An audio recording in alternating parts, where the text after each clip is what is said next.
My name is Charlotte Alfonso. I'm from Creve Coeur, Missouri. So 2 years ago, my son had an idiopathic ruptured brain aneurysm, which means we don't know the reason why. There's not a genetic history in our family. There wasn't a concussion, there wasn't a fall. It was just an incredibly rare thing that happens to very few people, and especially very few children. He's like 1 in 5 in the world that year. Most people die immediately, and they're in their 40s. So now that we know that this has happened, luckily we can go ahead and monitor him every couple of years to make sure it never happens again. Most people don't realize that they have brain aneurysms in their head, and if they rupture, that's when the damage and all the costs come in.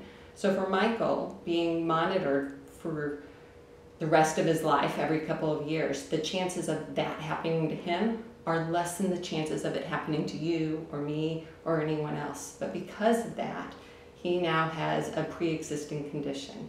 My son miraculously survived and has thrived since then. He's healthy, he's a runner, he has over a 4.0 GPA. He is, most important, the essence of who he is still all there. And he's probably healthier than most teenagers because he's an athlete. My family has no other genetic issues. We have no diabetes, no heart disease, no anything like that. Yet when my son turns 26, if you are still doing pre-existing conditions and taking away that insurance, he won't be able to have insurance. He'll graduate from college, he'll go off of our insurance, and he will probably, as a 26-year-old, not be able to afford insurance on his own with pre-existing conditions. And that's not right. We took him straight to the emergency room. The hospital could not operate on him. They couldn't save his life. They sent us to Barnes Jewish and Children's Hospital with 15 minutes to spare before he would have had significant brain damage. There was no choice. The in-network hospital that we were at, that I went to, could not save my son's life, and they told me so. We had no choice except for to send him to another hospital, and luckily they were able to save his life and to do so without him having significant brain damage. The total cost of the bill was $500,000. We had top of the level insurance, but because he went to an out-of-network hospital, the second hospital, we got charged balance billing. So the insurance paid about $120,000 of that $500,000, leaving us with the remainder, which is about $380,000, which is devastating. I'm grateful. There's no amount of money that I would not have spent, but I shouldn't have had to been put in that situation. I shouldn't have had the insurance company call me as my son was in brain surgery and the doctors told me they didn't think he was going to live.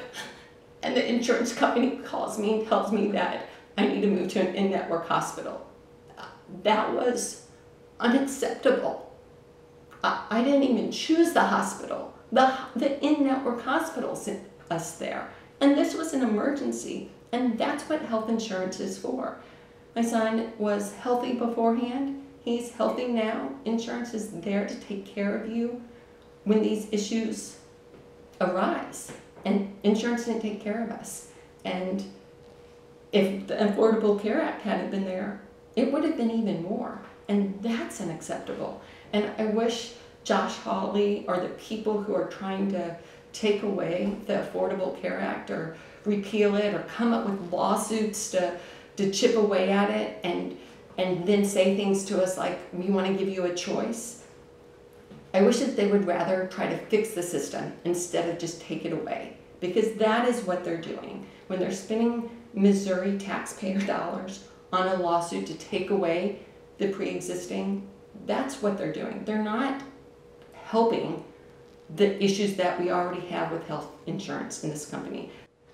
The last thing that I want to say is that I'm angry.